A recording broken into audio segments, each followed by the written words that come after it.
السلام عليكم ورحمة الله وبركاته. حبايبي الغاليين، عاملين ايه؟ يا رب تكونوا بخير وفي احسن صحة وفي احسن حال. النهاردة معايا هعمل غدا الجمبري، سهل وبسيط وسريع. هجيب الجمبري بتاعنا، هشيل الحتة اللي عند الراس، وهشيل الزعنفتين، وهشيل الحبل الرملي الموجود بخلة السنان. سهلة وبسيطة. هجيب الجمبري واقسمه 2 واشيل الحبل الرملي اللي فيه، او لو مش هقدر ممكن اجيب من عند الراس واقصه بالمقص لنهاية الديل كده، واشيل الحبل الرملي بكل سهولة. اول حاجة هغسل الجمبري كويس واحط عليه ملح وخل وليمون، واسيبه في المحلول الناقع شويه، وبعد كده هصفي محلول الناقع وابدا في التتبيله بتاعته.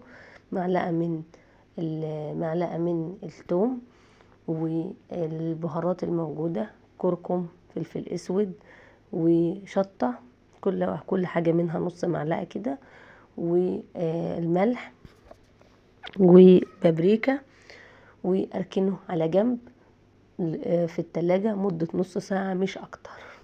بعد كده هعمل الخليط السائل اللي انا هعمله لما يطلع من التلاجة يتحط فيه.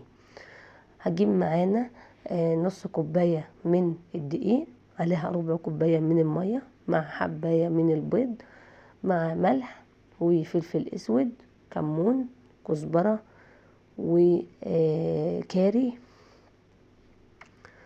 واحط البهارات بتاعتي وبهارات سمك لو متوفر، واركنها على جنب. اقلبها بالمضرب، هتكون تقيله سنه زي خليط الكيك كده، ما تقلقيش منها، واركنها على جنب. بعد كده معايا الطبق التاني او البوله التانية، احط فيها كوبايه من الدقيق على نص كوبايه من النشا، نص معلقه من البيكنج باودر، ملح، فلفل اسود، كمون، كزبره، كاري، بابريكا، شطه. البهارات المتوفرة عندي، ممكن بهارات سمك برضو، احط البهارات المتوفرة عندي. بعد كده هاجي للرز بتاعي، هغسل الرز كويس واحط زيت على سمنة.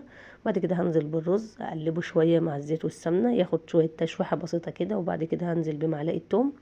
وبعد كده بعد ما انزل بمعلقة توم هنزل بالقعد بتاعي. انا الرز المصري بتاعي كل كوباية مية بياخد كوباية رز، واظبط الملح بتاعي وعلى النار واسيبها تهدى على لمدة 20 دقيقة، وبعد كده اطفي النار عادي.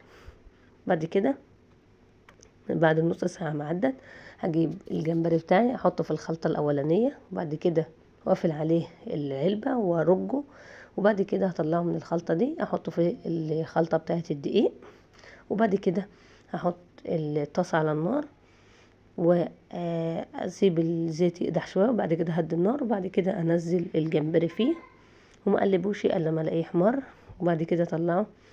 هيكون احمر معانا ومقرمش، وانا سبت الرز يغلي وخلص. وده شكل الرز اهو يا جماعه. وكنت معانا كمان، كنت عامله كمان معاكم طحينه، سايباها في الوصفات بتاع الفيديوهات اللي قبل من كده. والسلام عليكم ورحمه الله وبركاته. اشوفكم في فيديو جديد ان شاء الله.